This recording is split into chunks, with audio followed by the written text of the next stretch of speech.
परम सत्कारयोग साध संगत जी, रसना पवित्र करिए ते आखिए धन श्री सतगुरु जगजीत सिंह जी, धन श्री सतगुरु उदय सिंह जी। साध संगत जी, अज दी साखी संबंधित है रतन सिंह सूबा खेम सिंह दे परिवार विचों, पिंड माहूवाल, जिला जलंधर, दुआबा। साखी का सिरलेख है रखां गुरां दियां। औखी घड़ी न देखण देई अपना बिरद संभाले, हाथ दे राखै अपने को सास सास प्रतिपालै। प्रभ सियों लाग रहो मेरा चीत, आद अंत प्रभ सदा सहाई, धन हमारा मीत। गल दूर दी नहीं, पिछला 84 ਦਾ नवंबर श्रीमती इंदिरा गांधी ਦੇ ਘਰ ਦਾ ਲੂਣ ਖਾ ਕੇ ਉੱਥੇ ਹੀ ਪਲਕੇ 2 ਹਤਿਆਰਿਆਂ ਉਸ ਦਾ ਖੂਨ ਕਰ ਦਿੱਤਾ। ਉਸ ਦੀ ਮੌਤ ਕੀ ਸੀ? ਭਾਰਤ ਵਾਸੀਆਂ ਵਾਸਤੇ ਘਾਟਾ। ਉਹ ਸੀ ਆਕਾਸ਼ ਵਿੱਚ ਚਮਕਦਾ ਪ੍ਰਕਾਸ਼, ਜਿਹੜਾ ਹਰ ਹਿਰਦੇ ਨੂੰ ਰੁਸ਼ਨਾ ਰਿਹਾ ਸੀ। ਉਸ ਦੀ ਮੌਤ ਦੇ ਨਾਲ ਹੀ ਹਨੇਰੇ ਨੇ ਦੇਸ਼ ਨੂੰ ਕਲਾਵੇ ਵਿੱਚ ਲੈ ਲਿਆ। ਉਸ ਸਮੇਂ ਬੇਸਮਝ ਦੇ ਬਦਮਾਸ਼, ਜਿਹੜੇ ਕਦੇ ਮੰਦਰ ਜਾਂ ਠਾਕੁਰ ਦੁਆਰੇ ਨਹੀਂ ਗਏ ਸਨ, ਜਿਨ੍ਹਾਂ ਹਿੰਦੂ ਧਰਮ ਕਦੇ ਸਮਝਿਆ ਹੀ ਨਹੀਂ ਸੀ, ਉਹਨਾਂ ਕੌਮ ਨੂੰ ਬਦਨਾਮ ਕੀਤਾ। ਉਹਨਾਂ ਨੋਹਾਂ ਨਾਲੋਂ ਮਾਸ ਨੂੰ ਵੱਖ ਕਰਨ ਵਿੱਚ ਕੋਈ ਕਸਰ ਨਹੀਂ ਛੱਡੀ। ਉਹਨਾਂ ਚੰਡਾਲਾਂ ਦਾ ਰੂਪ ਧਾਰਨ ਕਰ ਲਿਆ। ਇਹ ਤਾਂ ਰਾਜੀਵ ਜੀ ਸਨ ਜਿਨ੍ਹਾਂ ਹਾਲਾਤ 'ਤੇ ਕਾਬੂ ਪਾਇਆ। ਮੈਂ ਉਹਨੇ ਦਿਨੀ ਮੱਧ ਪ੍ਰਦੇਸ਼ ਦੇ ਅਮਰੀਕਪੁਰ ਗਿਆ ਹੋਇਆ ਸਾਂ। ਉੱਥੇ ਸੁਰਿੰਦਰ ਸਿੰਘ ਮਾਲੂਵਾਲੀਆ ਦਾ ਭਰਾ ਰਹਿੰਦਾ ਹੈ। ਉੱਥੇ ਉਹਨਾਂ ਦਾ ਬੜਾ ਕਾਰੋਬਾਰ ਹੈ। ਜੰਗਲਾਂ ਦਾ ਠੇਕਾ, ਕੋਲਡ ਸਟੋਰ, ਹੋਰ ਆਲੂਆਂ ਦਾ ਵਿਹਾਰ। ਬੜੇ ਗੁਰਮੁਖ ਹਨ ਤੇ ਪੱਕੇ ਕਾਂਗਰਸੀ। ਮੇਰੇ ਨਾਲ ਸੁਰਿੰਦਰ ਤੇ ਅਮਰੀਕਾ ਤੋਂ ਆਈ ਉਹਨਾਂ ਦੀ ਇੱਕ ਭੈਣ ਸੀ। ਉੱਥੇ ਸਾਡਾ ਕੋਈ ਘਰੇਲੂ ਮਸਲਾ ਸੀ, ਜਿਸ ਦੇ ਨਜਿੱਠਣ ਵਾਸਤੇ ਸਾਨੂੰ ਜ਼ਰੂਰੀ ਜਾਣਾ ਪਿਆ। ਘਰਾਂ ਵਿੱਚ 100 ਗੱਲਾਂ ਹੁੰਦੀਆਂ ਹਨ। ਅਸੀਂ 28 ਅਕਤੂਬਰ ਨੂੰ ਉੱਥੇ ਪਹੁੰਚੇ। ਸਾਡੀ ਉਹਨਾਂ ਚੰਗੀ ਖਾਤਰਦਾਰ ਕੀਤੀ, ਇਲਾਕੇ ਦੀ ਸੈਰ ਕਰਵਾਈ। ਕੱਥਾ ਬਣਾਉਣ ਦੀ ਫੈਕਟਰੀ, ਨੈਸ਼ਨਲ ਪਾਰਕ, ਜਿਸ ਦੇ ਲਾਗੇ ਲੱਕੜੀ ਦੇ ਕੈਬਨ ਬਣੇ ਹੋਏ ਸਨ, ਜਿਨ੍ਹਾਂ 'ਤੇ ਚੜ੍ਹ ਕੇ ਆਲੇ ਦੁਆਲੇ ਦੇ ਰੰਗ ਵੇਖੇ ਜਾਂਦੇ ਹਨ। ਸ਼ੇਰਾਂ ਤੇ ਚਿੱਤਰਿਆਂ ਦੀਆਂ ਡਾਰਾਂ ਪਾਣੀ ਪੀਂਦੇ ਤੇ ਕਲੋਲਾਂ ਕਰਦੇ। ਹੋਰ ਜੰਗਲੀ ਜਾਨਵਰ ਖੁੱਲ੍ਹੇ ਮੌਜਾਂ ਮਾਣਦੇ ਹਨ। ਉਸ ਤੋਂ ਅੱਗੇ ਤਿੱਬਤੀ ਵਸਦੇ ਹਨ। ਕੋਆਪਰੇਟਿਵ ਸੁਸਾਇਟੀਆਂ ਬਣੀਆਂ ਹੋਈਆਂ ਹਨ।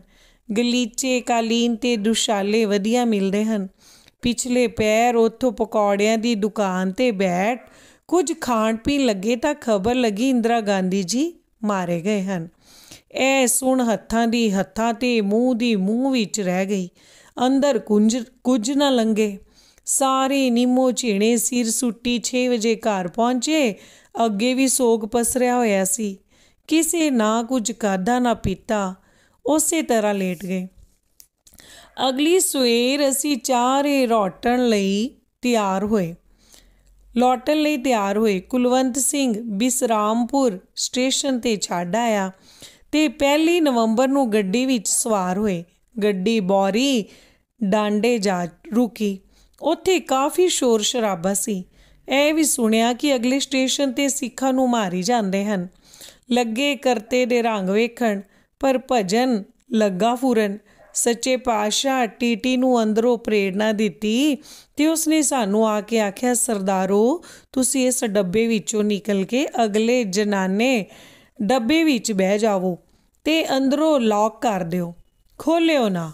ਅਗਲੇ ਸਟੇਸ਼ਨ ਵਾਲੇ ਸਰਦਾਰਾਂ ਇੰਦਰਾ ਦੀ ਮੌਤ 'ਤੇ ਲੱਡੂ ਵੰਡੇ ਹਨ ਤੇ ਭੰਗੜੇ ਪਾਏ ਹਨ। ਪਰ ਅਸਲ ਗੱਲ ਦਾ ਪਤਾ ਪਿੱਛੋਂ ਲੱਗਾ ਕਿ ਉਨੀ ਦਿਨੀ ਗੁਰਪੁਰਬ ਸੀ। ਆਮ ਸੰਗਤਾਂ ਪ੍ਰਭਾਤ ਫੇਰੀਆਂ ਕੱਢਦੀਆਂ ਸਨ। ਉਹਨਾਂ ਪ੍ਰਭਾਤ ਫੇਰੀਆਂ ਨੂੰ ਭੰਗੜੇ ਸਮਝ ਲਿਆ। ਬੇਸਮਝਾ ਅੰਦਰ ਗੁੱਸੇ ਦਾ ਤੂਫਾਨ ਉੱਠ ਖਲੋਤਾ। ਸਤਿਗੁਰ ਬੜਾ ਮੌਜੀ ਏ, ਆਪੇ ਦੇਵਤੇ ਪੈਦਾ ਕਰਦਾ ਏ, ਆਪੇ ਉਹਨਾਂ ਪਿੱਛੇ ਦੈਂਤ ਲਾ ਦਿੰਦਾ ਹੈ, ਫਿਰ ਆਪ ਹੀ ਦੇਵਤਿਆਂ ਦੀ ਰੱਛਾ ਕਰਦਾ ਹੈ। ਅਸੀਂ ਰੇਲ ਦੇ ਡੱਬੇ ਵਿੱਚ ਬੈਠੇ ਸਾਂ ਕਿ ਸੁਰਿੰਦਰ ਸਿੰਘ ਨੇ ਖਿੜਕੀ ਚੁੱਕ ਬਾਹਰ ਸਿਰ ਕੱਢਿਆ। ਸਟੇਸ਼ਨ 'ਤੇ ਇੱਕ ਗੱਭਰੂ ਟਰਾਂਜਿਸਟਰ ਵਜਾ ਰਿਹਾ ਸੀ। ਇਸ ਨੇ ਉਸ ਨੂੰ ਆਵਾਜ਼ ਦਿੱਤੀ ਤੇ ਆਖਿਆ, ਭਈਆ भैया इधर आ, सुना क्या खबर है। सुरिंदर ਦੀ ਆਵਾਜ਼ ਸੁਣ ਉਸ ਡੱਬੇ ਵੱਲ ਝਾਕਿਆ ਤੇ ਸਾਨੂੰ ਅੰਦਰ ਬੈਠਿਆਂ ਨੂੰ ਵੇਖਿਆ। ਉਹ ਦੌੜਦਾ ਦੌੜਦਾ ਇੱਕ ਹਜ਼ੂਮ ਕੋਲ ਗਿਆ ਤੇ ਉਹਨਾਂ ਨੂੰ ਸਾਡੇ ਬਾਰੇ ਦੱਸ ਦਿੱਤਾ ਕਿ जिन लोगों को ढूंढ रहे हो वो तो डब्बे में छिपे पड़े हैं। ਇਹ ਸੁਣੋ ਸਾਰੇ ਡੱਬੇ ਵੱਲ ਇਉਂ ਦੌੜੇ ਜਿਵੇਂ ਸੱਸਿਆਂ ਨੂੰ ਵੇਖ ਬਘਿਆੜ ਚੁੰਗੀਆਂ ਭਰਦਾ ਹੈ।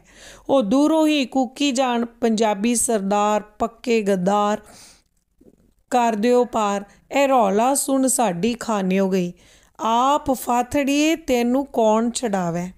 ਜਾਣ ਲਿਆ ਅੰਤ ਦਾ ਸਮਾਂ ਆ ਗਿਆ ਏ। ਇੱਥੇ ਹੀ ਲਾਸ਼ਾਂ ਰੁਲਣਗੀਆਂ, ਪਰ ਜਾਕੋ ਰਾਖੇ ਸਾਂਵਰਾ ਮਾਰ ਨਾ ਸਾਕੇ ਕੋਈ, ਬਾਲ ਨਾ ਬਾਂਕਾ ਕਰ ਸਕੇ ਭਾਵੇਂ ਸਭ ਜਗ ਬੈਰੀ ਹੋਏ। ਹੁਣ ਸਾਡਾ ਧਿਆਨ ਸਤਿਗੁਰਾਂ ਦੇ ਚਰਨਾਂ ਵੱਲ ਗਿਆ। ਭਜਨ ਲੱਗਾ ਫੁਰਨ, ਮੇਰੇ ਅੰਦਰੋਂ ਆਵਾਜ਼ ਆਈ, ਰਤਨ ਘਬਰਾ ਕਿਉਂ ਗਿਆ ਏ? ਇਹ ਤਾਂ ਇਮਤਿਹਾਨ ਦਾ ਪਰਚਾ ਏ। ਕਰ ਯਾਦ ਆਪਣੇ ਯਾਰ ਨੂੰ ਜਿਹੜਾ ਜੇਲਾਂ ਵਿੱਚ, ਜਲਾਂ ਵਿੱਚ, ਥਲਾਂ ਵਿੱਚ, ਕੰਦਰਾਂ ਵਿੱਚ, ਪਰਬਤਾਂ ਵਿੱਚ ਸਾਰ ਲੈਂਦਾ ਏ। ਉਹ ਕੋਈ ਦੂਰ ਥੋੜ੍ਹਾ ਏ। ਤੂੰ ਉਸ ਨੂੰ ਭੈਣੀ ਸਾਹਿਬ ਸਮਝਦਾ ਏ। ਉਹ ਉੱਥੇ ਵੀ ਹੁੰਦਾ, ਸਭ ਥਾਈਂ ਵਿਚਰਦਾ ਹੈ। ਉਸ ਨੂੰ ਦੂਰ ਨਾ ਜਾਣ। ਅਕਾਲ ਉਸਤਤ ਵਿੱਚ ਇਉਂ ਉਲੀਕਿਆ ਹੈ, ਜਲਸ ਤੂੰ ਹੀ, ਥਲਸ ਤੂੰ ਹੀ, ਨਦਸ ਤੂੰ ਹੀ, ਨੰਦਸ ਤੂੰ ਹੀ, ਬ੍ਰਿਛਸ ਤੂੰ ਹੀ, ਪਤਸ ਤੂੰ ਹੀ, ਛੀਤਸ ਤੂੰ ਹੀ, ਉਰਧਸ ਤੂੰ ਹੀ, ਜੀਮੀ ਤੂੰ ਹੀ, ਜਮਾ ਤੂੰ ਹੀ, ਮੱਕੀ ਤੂੰ ਹੀ, ਮਕੀ ਤੂੰ ਹੀ। ਲੱਗਾ ਤਾਨੇ ਮਿਆਣੇ ਮਾਰਨ। ਤੂੰ ਰਾਏ ਸਿੰਘ ਨੂੰ ਸ਼ੇਰ ਤੋਂ ਬਚਾ ਲਿਆ। ਤੂੰ ਸੰਸਾ ਸਿੰਘ ਨੂੰ ਬੰਦ ਕਮਰਿਆਂ ਵਿੱਚੋਂ ਕੱਢ ਲਿਆਂਦਾ। ਤੂੰ ਬੌੜੀ ਘਰ ਕਿੱਥੇ ਛੁਪ ਕੇ ਬਹਿ ਗਿਆ ਏ। ਮੁੜ ਆਵਾਜ਼ ਆਈ, ਰਤਨ ਮੈਂ ਤੇਰੇ ਨਾਲ ਆ, ਬਾਹਰ ਨਿਕਲ, ਆਪਣੇ ਦਰਸ਼ਨ ਦੇ। ਘਬਰਾ ਨਾ, ਆਪਣਾ ਆਪ ਦੱਸ। ਮੈਂ ਡੱਬੇ ਵਿੱਚੋਂ ਬਾਹਰ ਨਿਕਲਿਆ ਤੇ ਹਜ਼ੂਮ ਨੂੰ ਸੰਬੋਧਨ ਕਰਦਿਆਂ ਕਿਹਾ, ਭਈਓ ਸਭ को मेरा प्रणाम। मैं आपकी सेवा में कुछ निवेदन करना चाहता हूँ, जरा गौर से सुने। फिर जैसी भगवान की इच्छा। ਉਹਨਾਂ ਵਿੱਚ 3 ਜਣੇ ਸਤਿਗੁਰਾਂ ਦੀ ਪ੍ਰੇਰਨਾ ਨਾਲ ਬੋਲ ਉੱਠੇ ਤੇ ਹਜੂਮ ਨੂੰ ਹੱਥ ਉਠਾ ਕੇ ਰੋਕ ਕੇ ਕਿਹਾ, ਸੁਣੋ ਭਾਈ, वे क्या बोलता है। तद मैं गल शुरू की, तुमने हमारे जैसे सरदार देखे हैं? क्या तुम्हें उग्रवादी कहते हैं? नहीं। फिर हम वह भी नहीं हैं, हम नामधारी हैं। हमारी पुरातन मर्यादा है, हम भगवान राम और कृष्ण जी को अपना अवतार मानते हैं, उन्हीं की अवतारवाद की फिलॉसफी पर चलते हैं। भगवान ने क्या नहीं कहा, संसार में जब उपद्रव होते हैं, देवते सताए जाते हैं, तो मैं अवतार लेता हूँ। कलयुग में श्री गुरु नानक हुए, फिर गुरु तेग बहादुर, जिसने तिलक और जनेऊ की रक्षा के लिए बलिदान दिया। उन्हीं में से गुरु गोबिंद सिंह जी हुए, जिन्होंने हिंदू धर्म के बचाने की खातिर तलवार उठाई। अंग्रेज के काल में गुरु राम सिंह जी ने अवतार लिया। उन्होंने अंग्रेज के विरुद्ध शांतमय ढंग से देश के आज़ाद कराने की लड़ाई लड़ी। उनके नक्शे कदम पर चलकर महात्मा गांधी, पंडित जवाहरलाल नेहरू ने जंगे आज़ादी लड़ी और देश आज़ाद हुआ। हमारे बुज़ुर्गों ने अंग्रेज़ों का पूर्ण बाइकाट किया, उनके स्कूलों में बच्चे को पढ़ने नहीं भेजा। हमने कचहरियों का बाइकाट किया। हमारे बुज़ुर्गों ने अंग्रेज की रेल और सड़क तक प्रयोग ना की। हमारी अपनी डाक थी, हमारे सिंह फांसियों पर लटके, तोपों से उड़ाए गए। गुरु राम सिंह जी को जलावतन किया गया। हम लोग उन देशभक्तों की औलाद हैं। हम कभी देश की बुराई नहीं सोच सकते। इस ते हजूम विचों एक ने हाथ खड़ा किया ते आख्या कि मैंने इतिहास में कूके तो पढ़े हैं, नामधारी का शब्द नहीं सुना।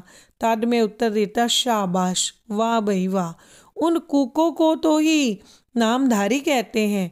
ओ फिर बोलिया, भाइयों, इन लोगों की देन भारत दे नहीं सकता, इतिहास इनकी कुर्बानियों को कभी भुला नहीं सकता। वाह सरदार साहेब, आप तो पूजनीक हैं, हम तुम्हारी क्या खिदमत करें। मेरे अंदर उस वेले कूका कार आई हुई सी। बोलना जारी रखदिया क्या, हम लोग हवन करते हैं, मांस नहीं खाते, शराब नहीं पीते, बीड़ी सिगरेट वाले के हाथ से नहीं लेते, हम चाय तक भी नहीं लेते, हमारा प्यार सब भाइयों से है। बस मैं इतना कहना चाहता हूँ, अब जो तुम्हारी मर्जी, हम हाज़र हैं। ਇਹ ਸੁਣਦਿਆਂ ਸਭਨਾਂ ਦਾ ਰੁਖ ਬਦਲ ਗਿਆ। ਹਜ਼ੂਮ ਪਤਲਾ ਪੈ ਗਿਆ।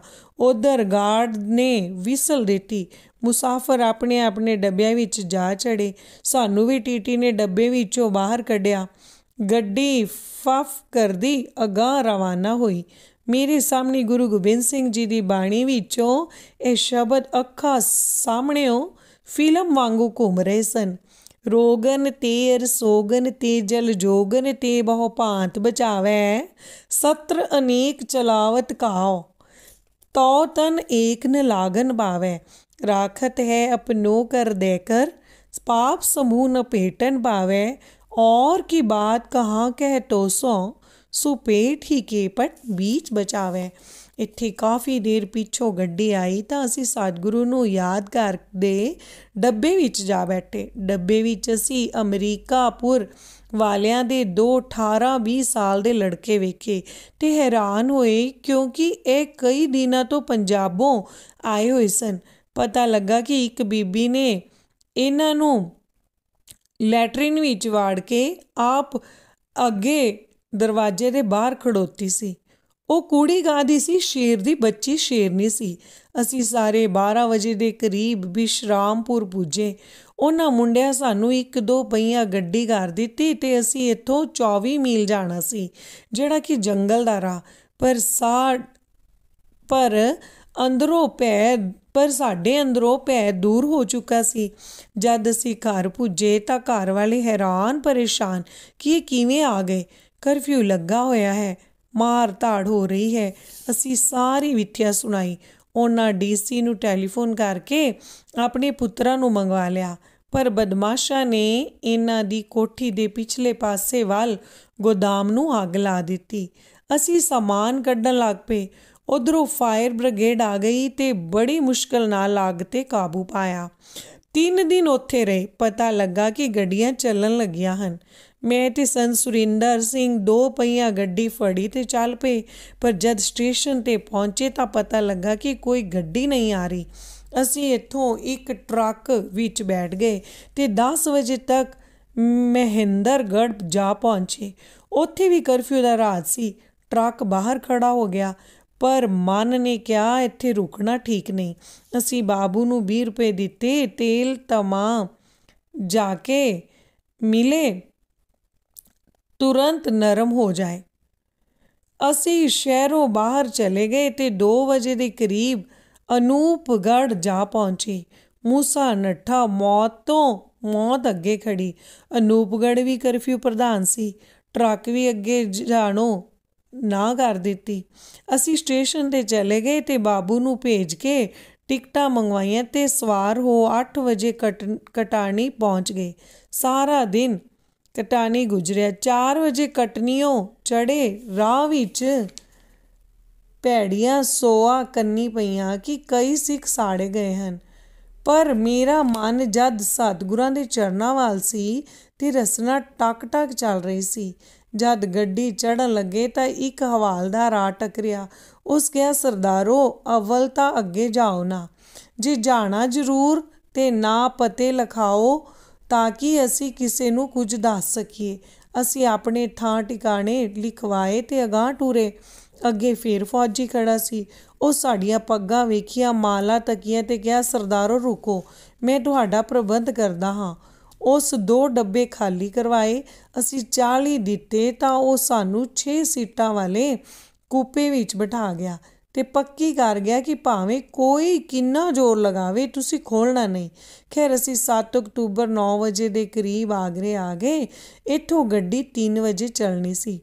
ਕਈ ਸਿੱਖ ਭਰਾ ਟਹਿਲਦੇ ਵੇਖੇ ਤਾਂ ਮਨ ਵਿੱਚ ਖੁਸ਼ੀ ਦੀ ਲਹਿਰ ਦੌੜ ਗਈ।